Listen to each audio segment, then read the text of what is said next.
자, 이 메타 모형은 제목만 보고 제목도 다 외워야 돼. 자, 1. 마음 읽기, 2. 수행자 상실, 3. 인과관계, 4. 복문 등식, 5. 기본과정, 6. 포괄적 수량화, 7. 서법 기능어, 8. 명사화, 9. 비구체적 동사, 10. 단수 생략. 이렇게 이제 제목도 일단 순서대로 다 외워야 돼요. 번호에 맞게. 그래서 여러분들이 어떤 사람 말을 들을 때, 이 사람은 3번 위반이구나, 5번 위반이구나, 7번 위반이구나, 그 말에 위반된 걸 찾아내야 돼요. 무의식적으로. 이거는. 그러니까 이제 말을 할 때 논리적으로 분석할 수 있는 힘이 나와야 된다 이 말입니다. 그래서 이거는 이해만 해서 되는 게 아니거든요. 거의 뭐 완전히 달달 외워서 내 것으로 소화를 시켜요. 방향에서 그 순서대로 제목도 외워야 되고, 그리고 이제 이걸 안 보고 설명할 수 있는 게 가능해야 돼요. 제가 그래서 안 보고 설명을 쭉 해드릴 테니까 여러분들도 저처럼 하셔야 돼요. 저처럼 책 보고 설명하는 게 아니라 책 안 보고 설명할 수 있는 수준으로. 그러면 한번 리뷰하는 의미에서 한번 설명 들어보시기 바랍니다. 자, 1. 마음 읽기. 1. 마음 읽기는 상대방의 마음을 짐짓 아는 것처럼 짐작을 해서 이야기하는 게 마음 읽기입니다. 근데 사실이 아닐 수도 있어요. 사실이 아닐 수도 있는데 그 상대방 마음을 짐짓 아는 것처럼 마치 사실인 것처럼 짐작을 해서 말을 하는 거예요. 예를 들면 나는 당신은 나를 사랑하지 않군요. 당신은 나를 사랑하지 않군요. 이건 사실이 아니에요. 네, 당신은 나를 사랑하지 않군요. 지금 짐작해서 말을 하는 거예요. 이런 경우는 사실이 아니기 때문에 우리가 이제 도전을 해야 된다는 거죠. 이 도전은 어떤 식으로 하느냐, 이제 질문의 형태로 도전을 하는데, 길게 도전하는 게 아니야. 한마디 질문으로서 그냥 바늘을 콕 찌르는 것처럼 도전을 해준다 이 말이야. 내가 당신을 사랑하는지 그렇지 않은지 어떻게 알아요? 이게 어떻게 알아요? 라고 내 질문을 한번 툭 던진단 말입니다. 그럼 이렇게 던졌을 때 여러분들 처음 들어보면 상당히 이거는 좀 날카로운 질문이기 때문에 기분이 상할 수도 있지 않습니까? 그 사실을 어떻게 알아요? 라고 인상을 쓰고 말한다면 기분이 상할 거다는 이야기죠. 그래서 자, 메타 모형을 도전할 때는 반드시 라포 형성을 해야 된다. 라포 형성되지 않는 상태에서 어떻게 알아요? 이렇게 따지듯이 물으면은 기분이 상하고 이게 논쟁이 되고 오히려 관계가 소원해질 수가 있기 때문에 반드시 내 말을 잘 들을 수 있는 편안한 관계 속에, 그것도 목소리 톤도 조절을 해야 돼요. 좀 부드럽게. 자, 눈빛 표정도 관리를 하면서, 그 사실을 어떻게 알아요? 내가 당신을 사랑하는지 그렇지 않은지 어떻게 알아요? 이렇게 이제 질문을 해야 된다는 거죠. 자, 이 마음 읽기는 상대방에 대해서도 도전을 할 수 있지만은 자기 자신에 대해서도, 자기 자신이 마음 읽기를 잘못하고 있는 경우가 있거든요. 스스로. 예를 들어서 나는 소심한가 봐. 소심하지 않는데도 불구하고 나는 소심한가 봐. 이렇게 자기 마음을 잘못 읽을 수 있잖아요. 그럼 자기 자신한테 도전을 해야 된다는 거죠. 내가 소심한지 그렇지 않은지 어떻게 알 수 있지? 내가 어떻게 알 수 있지? 이렇게 질문을 해야 돼요. 나는 말주변이 없는가 봐. 말주변이 없는가 봐. 언어 능력이 떨어지는가 봐. 이렇게 자신의 마음을 잘못 읽을 수 있잖아요. 사실은 말을 굉장히 잘하면서 나는 말주변이 없나 봐. 그럴 수 있거든요. 그러면 내가 말주변이 있는지 없는지 어떻게 알 수 있지? 어떻게 알 수 있지? 내가 무슨 근거로 이런 생각을 하지? 이렇게 이제 도전을 해야 된다는 거죠. 근데 우리가 이제 대화하다 보면 짐짓 이렇게 이제 마음을 짐작해서 이야기하는 경우도 참 많이 있습니다. 너 되게 남자를 좋아하는 것 같아. 예를 들어서 이제 남자를 좋아하지 않는데 여자들끼리 너 되게 남자를 되게 좋아하는 것 같아. 남자 되게 밝히는 것 같아. 뭐 이렇게 이야기할 수 있잖아요. 그럼 기분 나쁘잖아요. 난 남자 좋아하지 않는데 이렇게 물론 뭐 돌직구로 이야기를 할 수도 있겠지만, 그것보다는 내가 남자 좋아하는지 안 좋아하는지 네가 어떻게 알지? 이렇게 이제 질문을 던질 수가 있다는 얘기죠. 물론 이제 우리가 오늘 두 번째 시간에 이야기하는 그 밀타 모형에서는 이제 의도적으로 긍정적인 마음 읽기를 해주거든요. 그런 경우는 도전할 이유가 없죠. 선생님은 치유와 변화에 관심이 많이 있는 것 같아요. 자, 치유와 변화에 관심이 많이 있으시군요. 이거는 굳이 따질 이유가 없잖아요. 제가 치유 변화에 관심이 있는지 없는지 어떻게 아세요? 이렇게 따질 이유가 없단 말이에요. 변화 성공에 많은 관심을 갖고 계시군요. 그걸 어떻게 알아요? 이건 아니다 이 말이에요. 이제 긍정적으로 마음을 읽어주는 경우는 그냥 수긍을 하는 게 좋겠죠. 예. 이런 거는 동의 합의가 되는 거예요. 근데 부정적으로 마음을 읽는 경우는 도전을 해야 된다. 부정적으로. 특히 이제 그 남편과 아내 사이에 또 이런 의심을 할 수가 있어요. 이제 의체적, 의부적을 가진 경우. 당신 오늘 또 다른 년 만났지? 뭐 이렇게 할 수 있어요. 다른 년 만났지? 다른 놈 만났지? 뭐 예를 들어서. 이 짐작하는 거잖아요. 그럼 내가 다른 년을 만났는지 안 만났는지 어떻게 알 수 있지? 어떻게 알 수 있지? 뭐 이런 거. 난딱 보면 알거든. 관심법으로 보면 알지? 뭐 예를 들어 옛날에 우리 궁예가 관심법이야 그냥 네. 관심법으로 보니까 바람 폈구나 뭐 예를 들어서 자 바람 폈는지 안 폈는지 어떻게 알 수 있지? 뭐 예를 들어서 이제 이런 식이죠. 근데 이걸 우리가 그래서 이제 일상소감에 이거는 말소음이 되기 때문에 반드시 좀 부드럽게 표정 관리를 하면서 부드러운 목소리 톤으로 도전을 해라. 자, 그다음 두 번째 수행자 상실. 그러니까 수행자 상실은 어떤 개념이냐면 가치 판단을 내리는데 가치 판단을 내리는 주체가 생략이 되어 있는 거예요. 그럼 가치 판단은 뭐냐면은 뭐 옳다, 옳지 않다, 중요하다, 중요하지 않다, 소중하다, 소중하지 않다, 뭐 가치가 있다, 가치가 없다, 뭐 이런 게 다 가치 판단이잖아요, 그죠? 어, 사무실에서는 여자가 커피를 타는 게 옳아요. 이거는 이제 검증된 게 아니잖아요. 누가 그 옳다고 이야기하는지 모르죠. 사무실에서는 여자가 커피를 타는 게 옳아요. 근데 우리가 가만히 있어보니 말려든단 말이에요. 자, 그거는 누구의 말이죠? 자, 그건 누구의 말이죠? 누구에 의하면 그렇다는 말이죠? 이렇게 도전을 해야 된다는 거죠. 사실 사무실에 커피를 타는 게 여자가 타는 게 옳다. 이거는 어떤 사람이 이야기했는지 지금 모르는 상태다 말이에요. 그렇죠? 근데 이제 우리는 무책임하게 막 이야기를 해요. 사무실에는 여자가 커피 타는 게 옳아요. 자, 밤 10시 이후에는 밤늦게 여자가 나돌아다니는 건 옳지 않아요. 뭐 이런 거서 이렇게 이제 옳지 않아요, 옳아요, 뭐 이런 이야기 막 한단 말이죠. 이거 도전해야 되지. 그러니까 누구에 의하면 그렇다는 말씀이죠. 누가 그런 말을 했나요? 그죠? 자, 아기 가진 엄마가 맞벌이를 하는 건 옳지 않아요. 자, 아기 가진 엄마가 맞벌이를 하는 건 옳지 않아요. 자, 옛날 가부장적인 이제 사이에서 이런 이야기 많이 하잖아요. 그죠? 자, 그 말은 누구의 말이죠? 누가 그렇게 말을 했나요? 따지라는 거죠, 이렇게. 옳다 옳지 않다로 해야 되는 거예요. 자, 옳다, 옳지 않다, 중요하다, 중요하지 않다, 가치가 있다, 가치가 없다, 소중하다, 소중하지 않다, 맞다, 맞지 않다 이런 거 있잖아요. 맞다, 맞지 않다. 그러면은 그 기초적인 단어에 관련돼서 네. 도전을 해주면 되는 거네요. 그렇죠, 그렇죠. 그게 중요해. 그게 맞아. 그러면 그게 맞다고 누가 그 말은 누구의 말이죠? 네, 그렇게 누가 그 말을 했죠? 누구에 따르면 그렇다는 말씀이죠, 이거죠. 그러니까 맞다, 맞지 않다, 옳다, 옳지 않다, 중요하다, 중요하지 않다, 필요하다, 필요하지 않다, 이게 다 가치인데, 이걸 이제 자기 생각이 아니라 그냥 그 생각을 누가 하는지 모르게 그냥 이야기하는 거죠. 예를 들어 지금은 주식 투자를 하는 것이 필요해요. 지금 주식 투자를 하는 것이 필요해요. 그럼 필요하다라는 걸 누가 이야기를 하는 건지 모르잖아요. 그건 누구의 말이죠? 주식 투자가 필요하다는 건 누구의 말이죠? 이렇게 도전하는 거죠. 필요하다.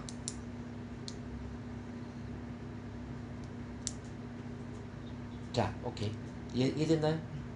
자, 그 다음에 인과관계는 원인과 결과의 관계로서, 그러니까 원인과, 별개의 사실일 수가 있는데, 두 개가 별개의 사실일 수 있는데, 별개의 사실을 인과관계로 설명한 거야. 원인과 결과 관계로. 뭐뭐 때문에 뭐뭐하다. 자, 뭐뭐시 뭐뭐하게 하다. 뭐 이런 식으로. 뭐 당신 때문에 화가 나 죽겠어요. 이래서 당신 때문에 화가 나 죽겠어요. 당신이 원인이고 화가 나는 게 결과잖아요. 화가 나는 게 원인이고 죽겠다가 결과잖아요. 이게 관계가 없을 수가 있거든요. 근데 관계 있는 걸 설명하는 거죠. 그러면 이건 이제 구체적으로 어떻게 X가 Y 하나요? 구체적으로 어떻게 내가 당신을 화나게 했나요? 이렇게 도전할 수가 있고, 자, 화가 난다고 다 죽나요? 화나는 거하고 죽는 거하고 어떤 관계가 있느냐, 이렇게 이제 우리가 도전할 수가 있다는 뜻입니다. 근데 우리가 상담하다 보면은 거의 90%는 이런 쓸데없는 이유 변명을 대고 상담을 한단 말이에요. 가정관계일 때 힘들어서 저는 성격이 소심해졌어요. 자, 어릴 때 부모님이 이혼을 했기 때문에 저는 성격이 소심해졌어요. 그렇죠? 어릴 때 아버지가 술 마시고 술을 많이 부렸기 때문에 저는 발표 불안증이 있어요. 자, 뭐뭐 때문에 뭐뭐 하다 이렇게 다 변명이 되죠. 근데 그게 별개의 사실일 수도 있거든요. 그러면 우리가 이렇게 설명해야죠. 자, 아버지가 술주정을 부린 그 가정에 태어난 아들이 모두 발표 불안증이 다 있을까요? 이렇게 질문할 수 있죠. 가정이 불우했던 사람은 누구나 다 소심할까요? 그렇지 않겠죠. 근데 사람들은 그렇게 이제 착각을 한단 말이죠. 아, 가정이 불우했기 때문에 저는 성기 소심해요. 아버지가 술주를 많이 부렸기 때문에 저는 발표 불안증이 있어요. 엄마 아빠가 이혼을 했기 때문에 저는 자존감이 낮아요. 뭐 이런 거. 자, 엄마 아빠가 이혼한 그 가정에 태어난 자녀는 모두가 자존감이 다 낮을까요? 그렇지 않겠죠. 이게 별개일 수가 있거든, 별개. 물론 이제 그런 사람들이 많은 건 사실이죠. 이걸 깨트려줘야 된다 말이야. 근데 사람들이 이제 뭐 때문에 뭐하다고 생각을 해버리면은 나는 노력할 필요가 없어. 이거는 이미 내 책임이 아니니까. 그러니까 자기 스스로는 무책임하다고 생각하는 거야. 그러면 노력을 안 해버리면 변화가 돼요, 안 돼요? 변화가 안 되죠. 그래서 이제 이게 그 이유가 아니라는 걸 깨트려줘야지. 뭐 이유 변명하면 다 돼보세요. 전부 보면은 이제 그런 변명을 다 되세요. 뭐뭐 때문에 뭐뭐해요, 뭐뭐 때문에 뭐뭐해요. 저는 머리가 안 좋아서 자, 공부를 할 수가 없어요. 자, 머리가 안 좋은 사람 중에 공부를 잘하는 사람 없을까요? 자, 저는 가방끈이 짧아서 대학 교수가 될 수가 없어요. 가방끈이 짧아서 사업에 성공할 수 없어요. 뭐 자본이 없어서 저는 사업 성공할 수 없어요. 아는 사람이 없어서 저는 영업 잘할 수 없었어요. 자, 아는 사람이 없어서 영업 잘할 수가 없어요. 아는 사람이 없는 경우에 영업을 잘하는 경우는 없었나요? 자, 아는 사람이 없는데 개척 영업을 통해서 그게 성공한 영업인은 없을까요? 뭐 이런 구조죠. 자, 인과관계 이해되셨죠? 이렇게 이제 이게 뭐 A 때문에 B 하다라고 할 때는 A 했는데도 B 한 사람 없었냐? 자, 이런 식으로 도전을 하라는 이야기입니다. 그 다음 4번의 폭문등식. 자, 별개의 두 가지 사실을, 두 가지 별개의 사실을 또 동일시하는 거야. X와 Y는 똑같은 일이다. 이렇게 동일시하는 거죠. X와 Y가 두 가지 별개의 사실일 수도 있는데 동일한 것으로 이야기를 하고 있다. 이걸 깨트려줘야죠. 저는 대학 시험에 떨어졌어요. 아빠, 저는 실패자예요. 대학 시험에 떨어진 것을 실패자로 보는 거예요. 자, 대학 시험에 떨어진 것이 어떻게 너를 실패자로 만드니? 이렇게 이제 구조로 질문할 수도 있고, 어떻게 X가 Y를 의미하니? 이렇게 질문할 수도 있고, 자, 대학 시험에 떨어졌는데도 불구하고 성공한 사람들은 없겠냐? 저런 거. 또 이제 교재에 이렇게 나왔는지 모르겠는데, 당신 오늘도 약속 시간에 늦었네요. 당신은 나를 사랑하지 않나 봐요. 그러니까 약속 시간에 늦은 것을 사랑하지 않는 걸로 동일시하는 거예요. 그럼 이렇게 도전을 해야죠. 너는 사랑하는 사람과 약속을 해놓고 약속 시간 늦은 적은 없었니? 사랑하는 사람과 약속을 해놓고 약속 시간 늦은 적은 없었니? 그게 있겠죠, 이게 다른 부분일 수가 있단 말이에요. 또 이런 거 봐봐요. 당신은 내 말에 귀를 기울이지 않네요. 당신은 내 말에 전혀 공감을 못 해주네요. 당신은 나한테 사랑이 없군요. 이렇게 이야기했잖아. 사랑을 하는데 정말 사랑을 하는데 공감이 안 되는 사람은 없을까요? 있을까요, 없을까요?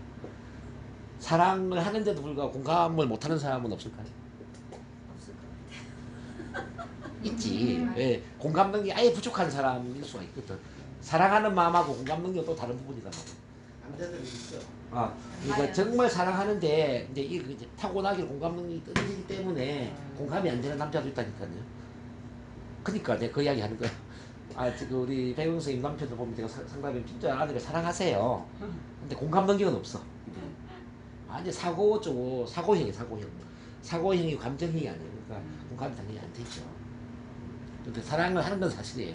그 교수님 이 대화에서요. 네. 지금 공통점이 예, 우리는 질문요법을 하지 않잖아요. 예, 여기 수행자 상실에서도 그렇고 예. 상대방이 그런 것 같아 하면은 다 수행자 상실처럼 얘기를 하잖아요. 그러니까요. 그래서 이제 우리는 질문형으로 가야 되는 거죠. 일상생활에서 이렇게 하라는 거예요. 그렇죠. 질문형으로 우리는 해야죠. 질문형으로 해야죠. 그래야 우리가 대화를 리드하죠. 네. 이렇게 질문을 하는 사람이 리드를 하는 거예요. 그게 안 되니까 대화가 안 이어지는 거예요. 그렇죠. 다 수행자 상실식의 대답을 우리가 하는 거 같아요. 그러니까 막 설명하려고 하잖아요. 내가 왜 당신을 사랑하지 않아? 난 당신을 얼마나 사랑하는데. 이렇게 가는 거예요. 네. 그러니까 이제 전부 돌직구로 뭐 네. 설명하는 쪽으로 한단 말이에요. 그러니까 망치가 두드린다 이 말이에요. 근데 이 NLP의 말은 망치로 두들기는 게 아니에요. 바늘로 콕 찔러주는 거예요. 그래서 보세요. 그러니까 정말 진심으로 사랑하지만 공감 능력이 떨어져서 공감이 안 되는 사람은 없을까요? 있을 거단 말이에요. 분명히. 그럼 당신도 그럴 수 있겠네. 우리가 그렇게 이야기할 수 있죠. 아까 약속 시간 늦었군요. 당신 나를 사랑하지 않네요. 이것도 같은 원리거든. 정말 진심으로 사랑하는데 부득이하게 약속 시간 늦은 사람 없을까요? 이게 가능하거든요. 그래서 이제 우리가 자칫 잘못하면은 어떤 자기만의 생각에서 일반화된 믿음을 가질 수가 있어. 일반화된. 이 일반화된 믿음이 정형화돼 버리면은 그냥 그 믿음대로 그 사람을 바라보는 거예요. 이 사람은 나를 사랑하지 않는구나. 이 사람은 문제 있는 인간이구나. 아예 그냥 돌이킬 수 없는 쪽으로 가버리는 거죠. 배당 안 되죠. 그래서 지금 이거는 이제 상대방을 변화시키기 위해서 이런 질문을 해야 되지만 나 자신을 변화시키기 위해서 이런 질문을 스스로 해봐야 된다 이 말이에요. 내가 그런 생각을 했다면 예를 들어서 여러분 이런 생각 많이 하죠. 이 사람은 A와 같은 부정적인 행동을 하네. 근데 당연히 B가 아니지 이렇게 보는 거죠. 이 사람 맨날 밖에서 술 먹고 늦게 들어오네. 분명히 이 사람은 이 가족을 사랑하지 않아 이렇게 볼 수 있잖아요. 그래서 보세요. 자, 우리 남편은 항상 밤늦게까지 술 마시고 사람들 만나고 집에는 새벽 1시 2시가 넘어서 들어와요. 분명히 우리 남편은 가족을 사랑하지 않아요. 이렇게 생각할 수 있잖아요. 이게 일반적으로. 그러면 우리가 이렇게 도전해야지. 자, 새벽 1시 2시까지 밖에 술 마시고 늦게 들어오지만 가족을 사랑하는 남자는 없을까요? 있을 수 있겠지. 예외적 있지 않겠냐고요. 그러니까 이제 이게 상당히 등식이 성립되는 건 아니거든요. 그런 걸 이제 우리가 도전을 해야 된다. 분명히 삭제 왜곡된 문제가 있죠. 또 이런 거 봐봐. 우리 남편 집에 들어오면 맨날 텔레비전 리모컨만 틀고 뭐 청소라든지 설거지라든지 집안일은 전혀 신경도 안 써요. 우리 남편은 절대 가족을 사랑하는 남편이 아니에요. 그렇잖아요. 그럼 이렇게 이제 우리가 할 때 그럼 도전하는 거지. 자, 가족을 진심으로 사랑하지만 밖에 일이 너무 힘들고 바빠가지고 피곤해가지고 집에 와서는 설거지나 청소도 안 하고 리모컨만 만지는 그런 남자는 없을까요? 대한민국 70%는 그런 남자들이에요. 옛날에 70년대 80년대 남자들은 특히나 그렇지 뭐. 이렇게 우리가 도전을 해보면 좀 느낌이 약간 좀 달라지지 않나요? 네. 그렇죠? 좀 달라지죠. 그래서 우리가 그래서 자신을 위해서도 이렇게 도전을 해볼 필요가 있다라는 거죠.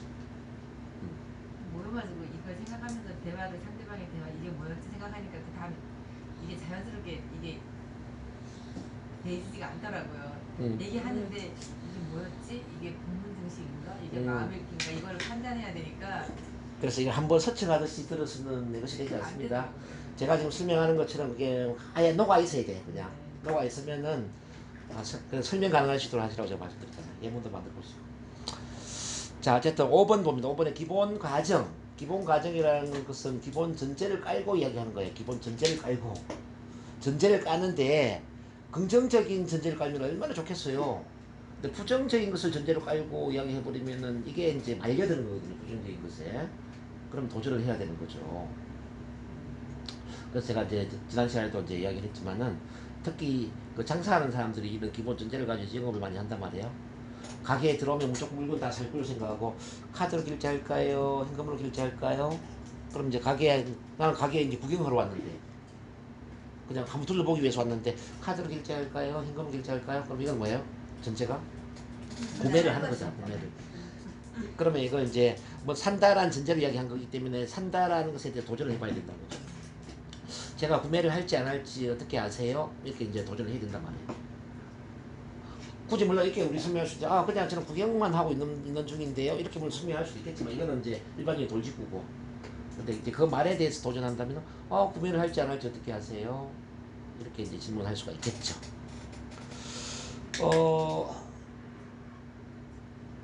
자, 여러분들이 뭐 상담이나 뭐 영업이나 뭘 하든지 간에 이제 이 전제는 항상 들어가 있습니다. 그럼 전제 장치가 어떤 거냐면은 언제 뭐뭐 할 것이냐. A 할까요? B 할까요? 그 다음에 뭐뭐 할 때 뭐뭐 하는 동안에 뭐뭐 하기 전에 뭐뭐 한 이후에 만약 뭐뭐 한다면 이런 모든 부사들 이게 다 전제장치예요. 그래서 이제 그 지난 시간에 이제 그 데이트하는 연인을 가지고 제가 설명한 적이 있었어요. 저녁을 맛있게 먹었는데 이제 남자가 여자한테 이렇게 이야기하는 거죠. 우리 좀 저녁 맛있게 먹었는데 후식으로 맥주 한 잔 더 할까요? 커피 한 잔 더 할까요?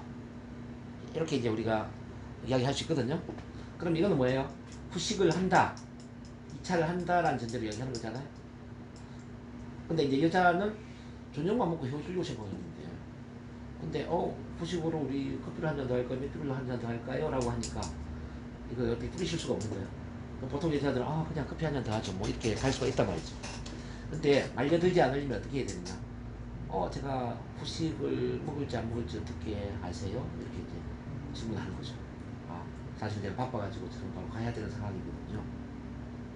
빨리 나갈 수 있겠죠? 뭐 이런 부분.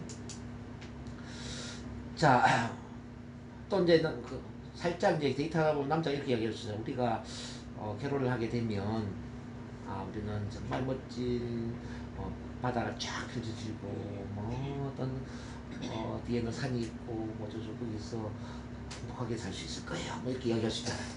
그럼 이건 어떤 전제죠? 결혼을 한다는 전제죠. 그럼 난 결혼할 생각이 없어. 그럼 어떻게 해야 되죠?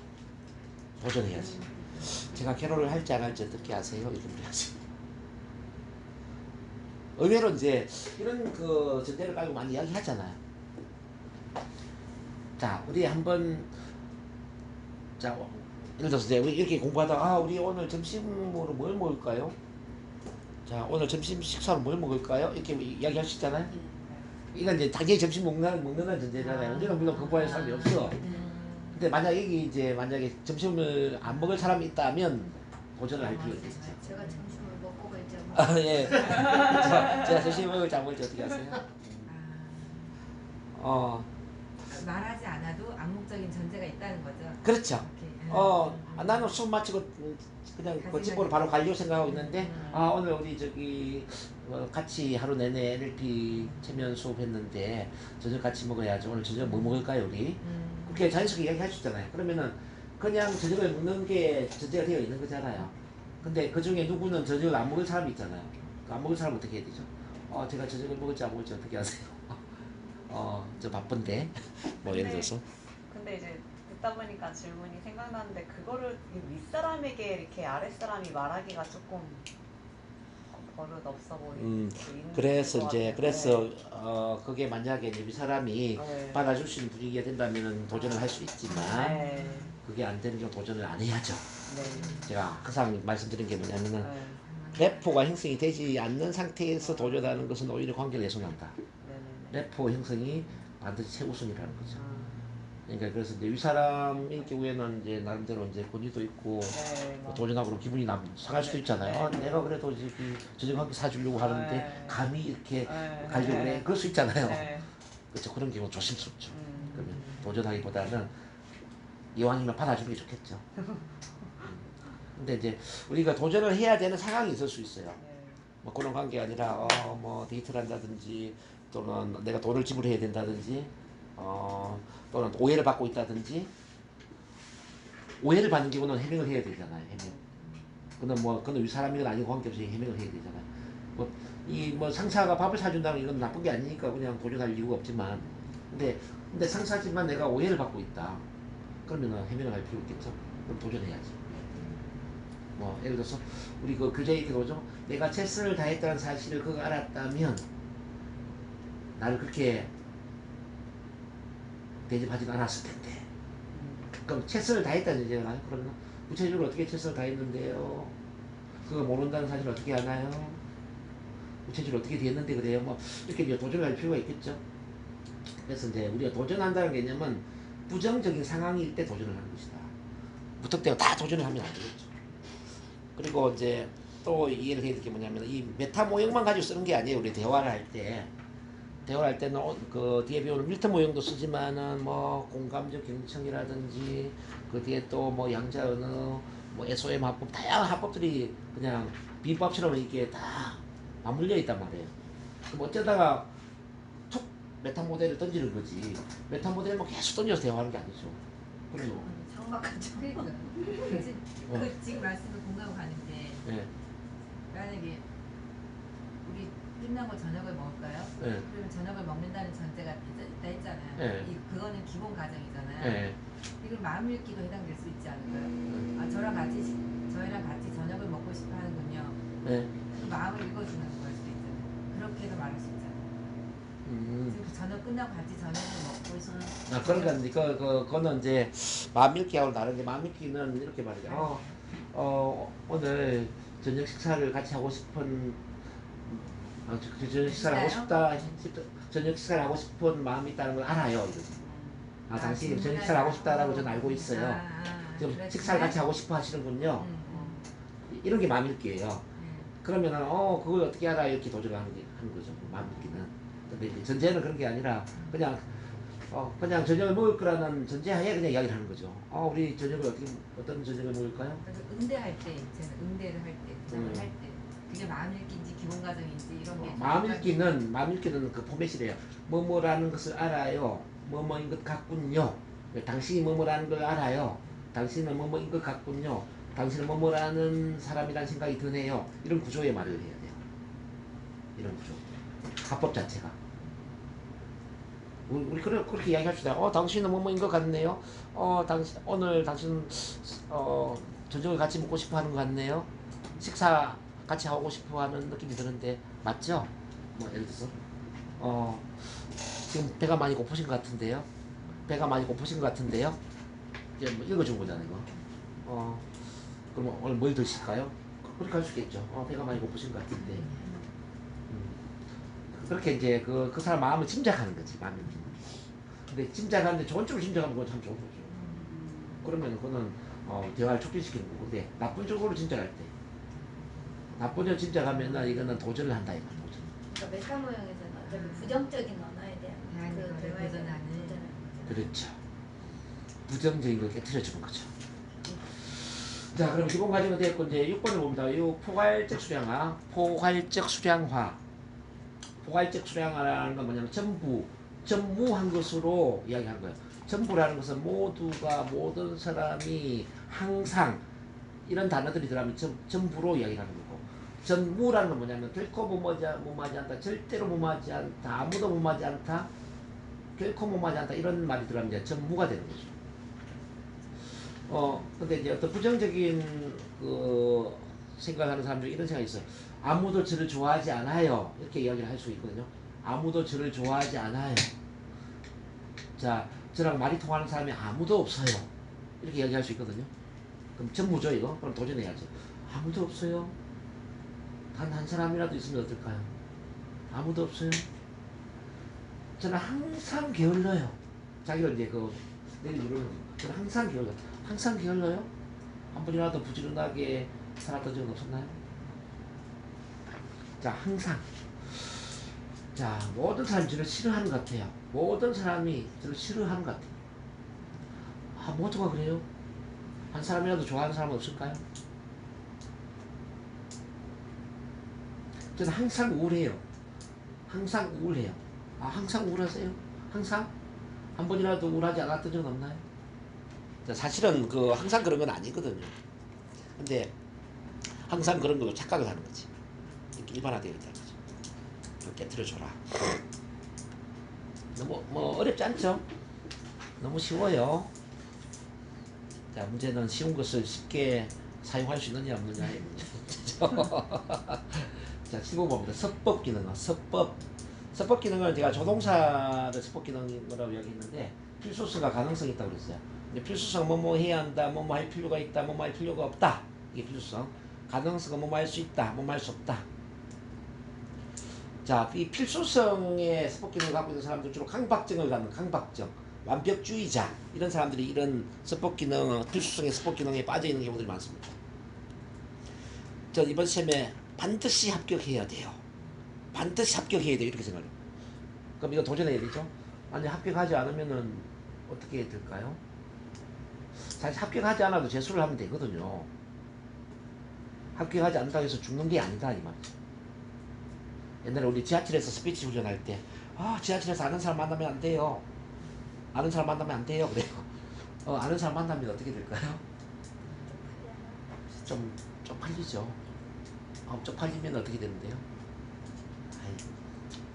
나쁜 소문도 들고 나쁜 소문 돈다고 직장이 잘리는 것도 아니고 문제 될 게 뭐가 있나? 사실 아무 문제가 없죠. 근데 이제 마음 안에 지하철에서 아는 사람 만나면 안 돼요 이렇게 생각하는 거지. 사실 만나도 되는데. 자, 뭐뭐 하면 안 돼요, 뭐뭐 해야 돼요. 혹시 그런 생각을 강하게 갖고 있는 분 계십니까?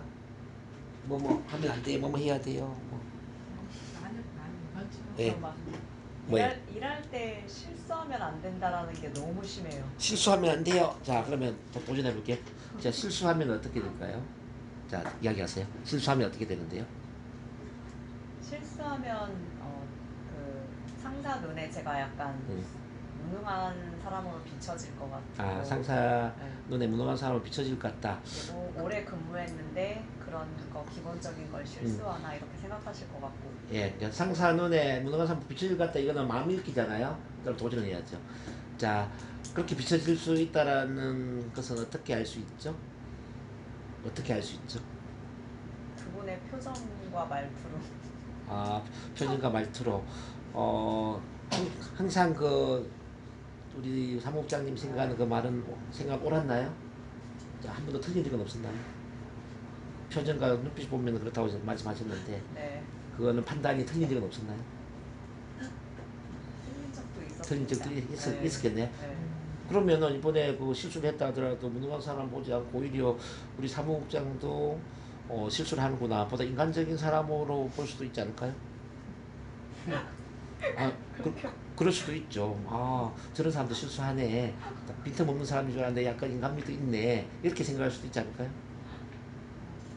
그렇게 생각하셨으면 좋겠습니다. 그런 가능성도 있겠죠. 그러니까 결과적으로 실수를 해도 큰 문제는 안 생기네, 그죠? 네. 그럼 실수해도 괜찮네요. 자, 이렇게 가는 거죠. 이렇게. 그러니까 그게 보통 실력이 있어야 되는 게 아니에요. 그죠? 아니, 야, 그거 뭐? 도전이 이렇게 되는 도전이. 그러니까 그게 진짜 엄청난 훈련이 필요하네. 자, 뭐 일단은 말의 논리를 보면 이게 수긍하지 않을 수가 없죠. 그렇네. 그렇게 되죠. 메타 모델을 가지고 질문하면은 그 말싸움에서 절대 지는 일이 없어요. 반드시 이기게 돼 있어요. 자, 뭐 해야 돼요. 이거는 사실 뭐 해도 하지 않아도 큰 문제가 안 생기거든요. 근데 우리는 강박적으로 뭐 해야 된다고 생각해요. 이거 깨트려줘야 돼요. 자, 만약 뭐 하지 않으면 어떻게 되나요? 이렇게 질문해요. 자, 그 다음에 가능성은 뭐 할 수 없다라는 말을 할 때 두 가지 질문하는데 무엇이 뭐 할 수 없도록 막고 있습니까? 라는 질문이 하나 들어가야 되고 만약 뭐 할 수 있다면 어떻게 될까요? 뭐 할 수 있다면 어떻게 될까요? 그 경계선 밖의 가능성에 생각하게 만들어주면 좋습니다. 저는 공부를 할 수가 없어요. 또 집중을 할 수가 없어요. 이렇게 이야기할 수 있잖아요. 그죠? 공부를 할 수 없어요. 집중할 수 없어요. 그러니까 무엇이 집중할 수 없게 막고 있습니까? 무엇이 막고 있습니까? 이게 장애물을 일단은 생각이 만들어야 돼요. 만약에 집중할 수 있다면 어떤 일이 일어날까요? 집중할 수 있을 때의 그 경계선 밖에 자 무슨 일이 일어날 수 있을까요? 이걸 해야죠. 저는 발표를 잘 할 수가 없어요. 또는 강의를 잘 할 수 없어요. 이렇게 생각 많이 하잖아요. 강의를 잘 할 수가 없어요? 그럼 무엇이 강의를 잘 할 수 없게 막고 있나요? 만약 강의를 잘 할 수 있다면 어떤 일이 일어날까요? 이 도전을 할 필요가 있겠죠. 자, 그럼 혹시 뭐 할 수 없다고 생각하는 분 한번 손 들어봐봐요. 저랑 또 한번 대화해 봅시다. 자, 나는 뭐 할 수 없다라는 생각을 하시는 분. 회장님은 없습니다. 뭐 할 수 없다고 생각. 사람들과 싸우는 것 자체를 잘 안 하고 싶은 사람들과 싸울 수가 없네요. 그런 싸워야 되는 상황에 싸울 수가 없네요. 그럼 무엇이 싸울 수 없게 막고 있죠? 무엇이 싸울 수 없게 막고 있죠? 싸울 수 없게 만든 게 뭐죠? 그 사람과의 인간관계, 인간관계 이 사람의 어떤 소중을 그러니까 인간관계 깨질까 싶어 그러네. 그런 것들 만약에 그 사람 인간관계 깨지면 어떤 일이 일어날까요? 깨지면 뭐 안 보면 되지만 그래도 또 이 마음적으로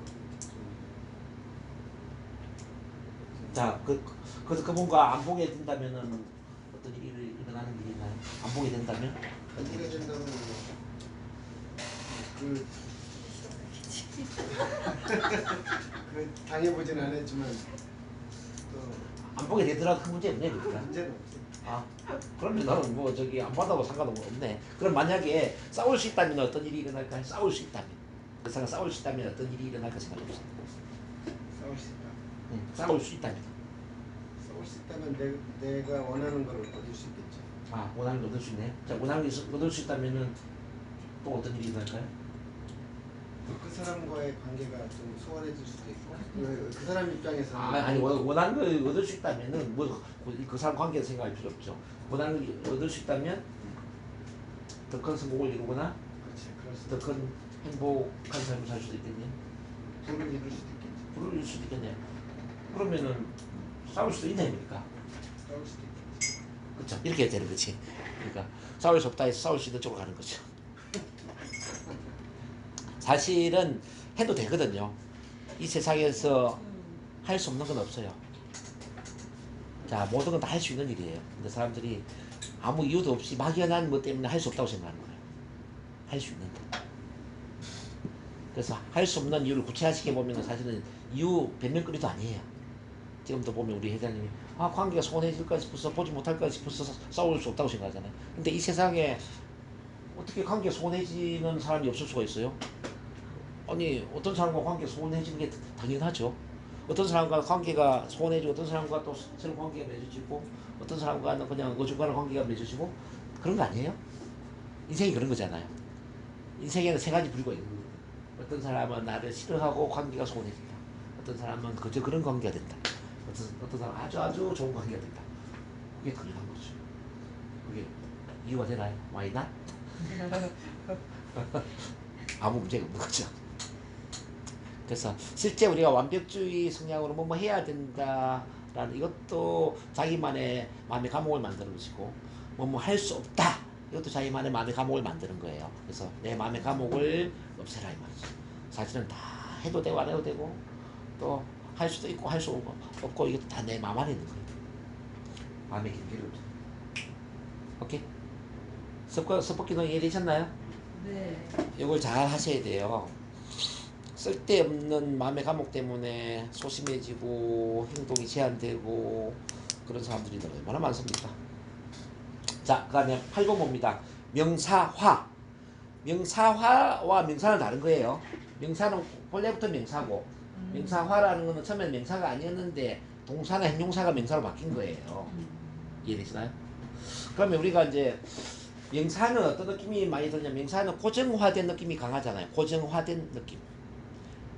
자, 그래서 명사가 많은 그런 단어를 사용하는 우리 중국 가봐. 중국에 명사가 많아요? 동사가 많아요? 명사 명사가 많죠? 중국은 잘 변화해요? 변화가 잘 안 돼요? 잘 안 돼요. 잘 변화가 안 되죠? 근데 영어에 보면은 동사가 많아요? 명사가 많아요? 동사가 많아요. 동사가 많죠? 그래서 미국은 변화가 잘 돼요? 안 돼요? 잘 돼요. 변화가 잘 되죠. 바로 그 차이지. 그래서 명사는 변화가 잘 안 되는 고정화된 느낌이 강하고요. 동사는 변화가 잘 될 수 있는 변화 가능성이 커진다 이 말이죠. 근데 부정적인 말을 명사로 만들어 버리잖아요. 그러면은 부정적인 게 변화가 안 되니까 고정화 되잖아요. 예를 들어서 저는 발표 불안증이 있어요. 이게 발표 불안증이 지금 명사화가 됐는데 이거는 저는 발표 불안증이 있어요. 왠지 모르게 고쳐지지 않을 것 같아요. 그렇지 않나요? 근데 발표할 때 불안해요. 이건 뭐야? 발표할 때 불안해. 이건 조금 고쳐질 가능성이 높지. 그렇지 않아요? 네.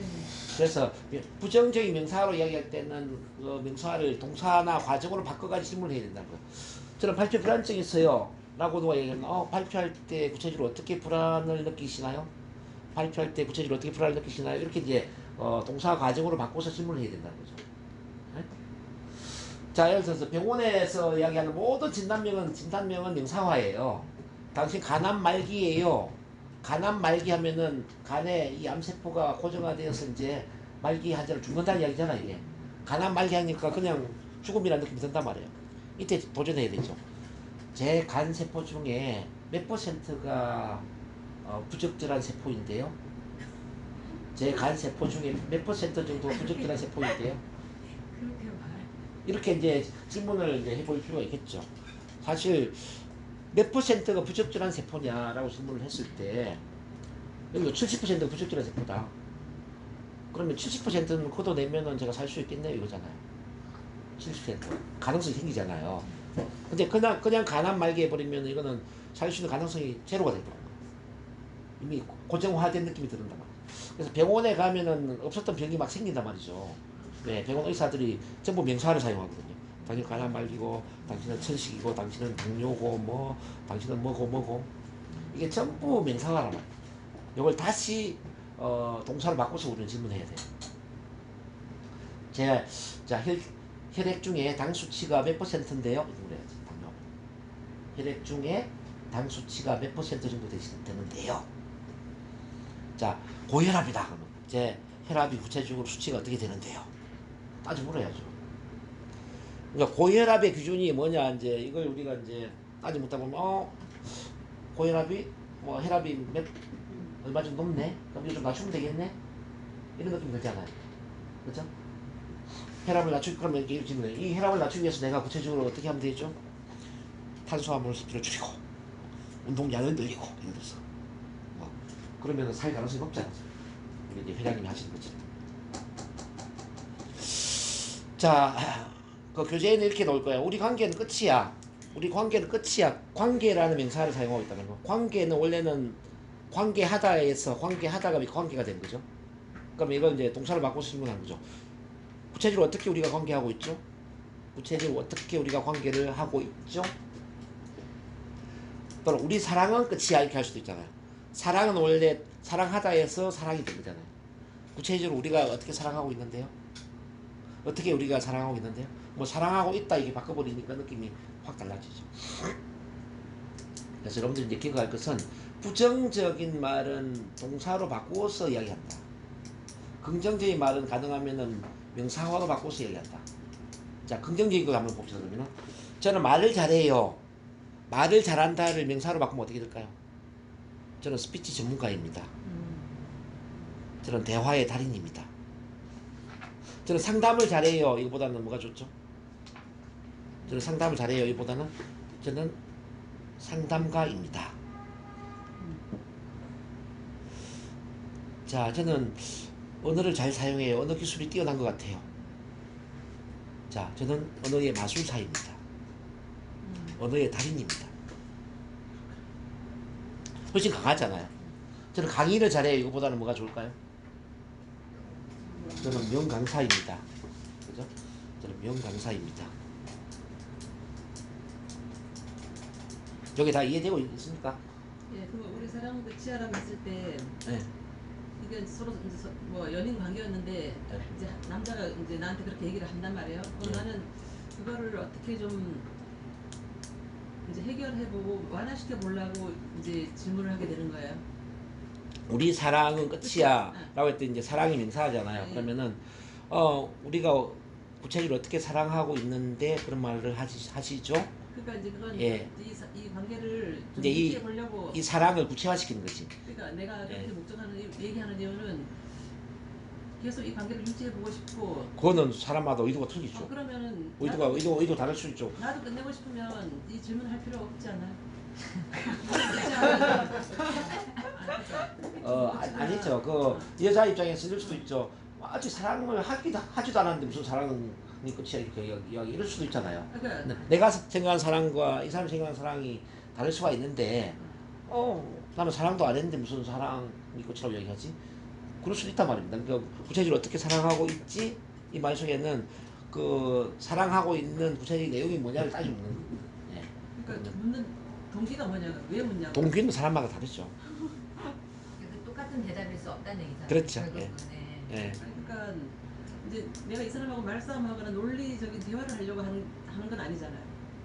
그러니까- 유지를 한다고 생각을 할 때 예. 나는 이 사람하고 끝내고 싶지 않아. 예. 자, 그랬을 때 어떻게 해야 되는지 그거 좀, 지금 네, 그 의도야. 궁금. 그것도 같은 말이에요. 그러니까 구체적으로 어떻게 우리가 사랑하고 있죠? 구체적으로 끝내고 싶은 마음이 있을 때 그러면 이 대화는 필요 없는 거잖아. 나 그럼 끝내 이러면 되잖아요. 구체적으로 어떻게 사랑했는데? 자, 아니 끝내더라도 이거 구체적인 거 알고 끝내면 좋잖아요. 구체적으로 우리가 어떻게 사랑하고 있죠? 그러면 그 사랑에 있어서 사랑하는 활동에 있어서 뭐가 잘못됐냐 이걸 묻는 거잖아요. 그렇죠? 그러면 그걸 구체화시키면 그래 그게 잘못됐으면 우리 끝내지 뭐 이렇게 할 수도 있는 거고 그럼 이거는 내가 양보할 테니까 내가 한번 다시 시작해보자 이렇게 할 수 있는 거고 구체화시킨 다음에는 끝낼지 다시 시작할지 새로운 대안이 오는 게 아닌데 말이죠.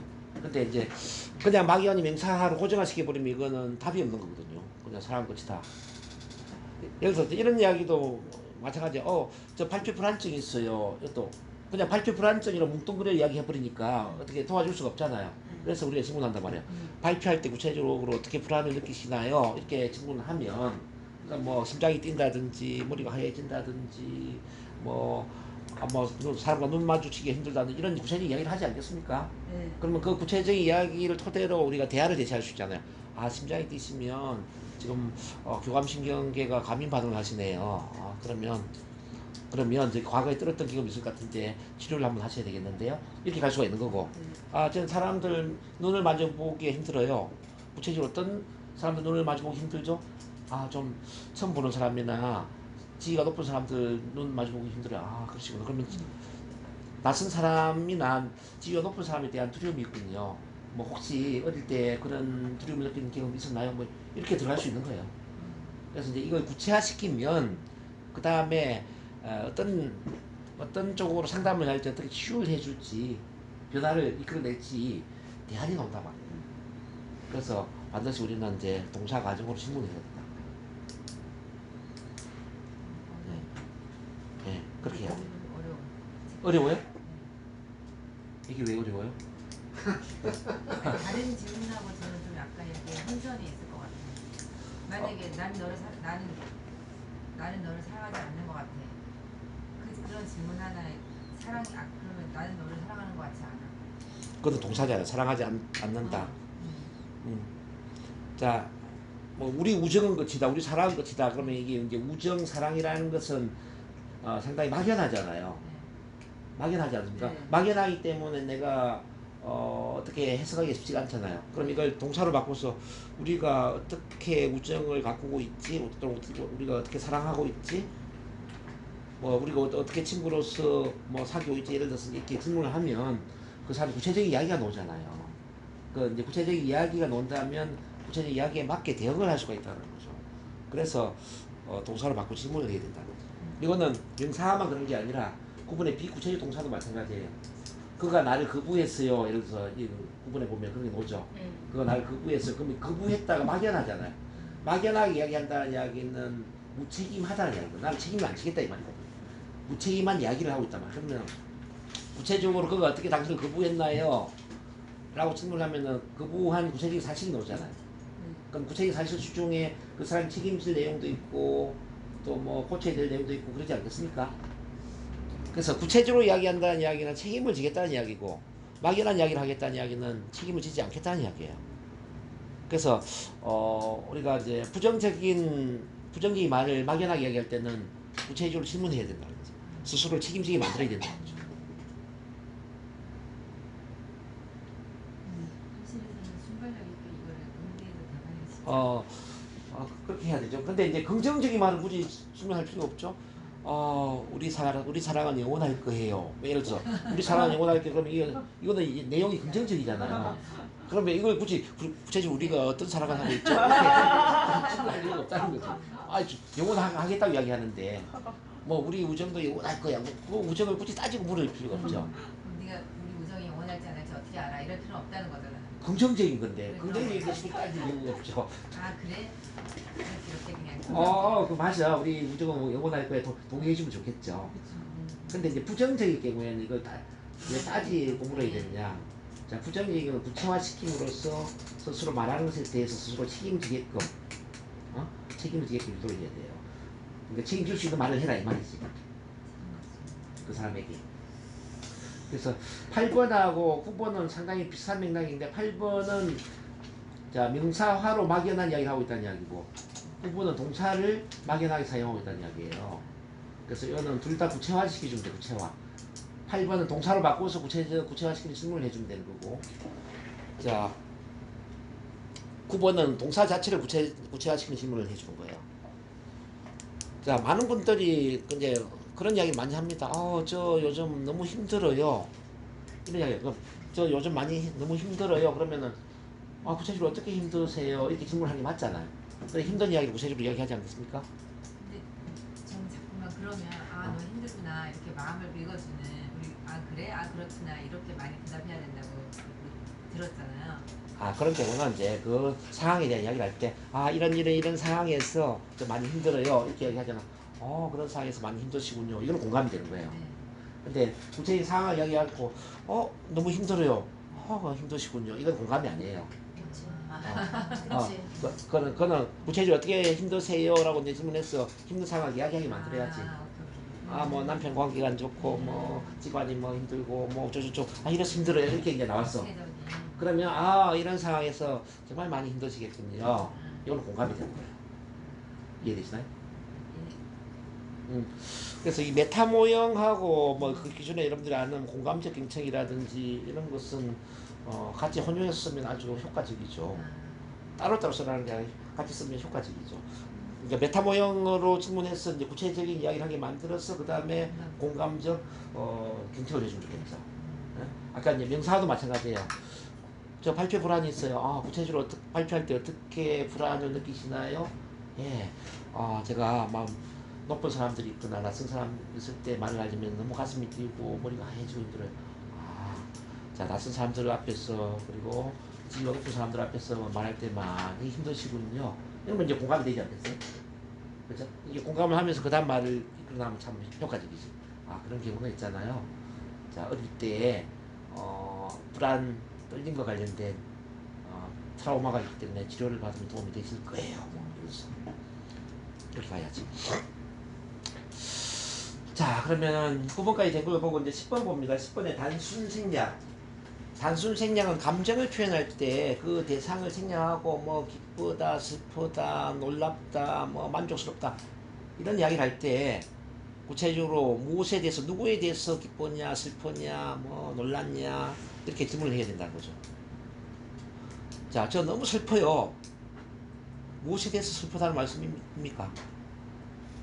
저 기분이 나빠요. 무엇에 대해서 기분이 나쁘다는 말씀이죠? 자, 무엇에 대해서, 누구에 대해서? 자, 생략된 걸 이제 질문해 줘야 돼요. 그 다음에 이제 참조색이나 힐려라는 게 있을 거예요.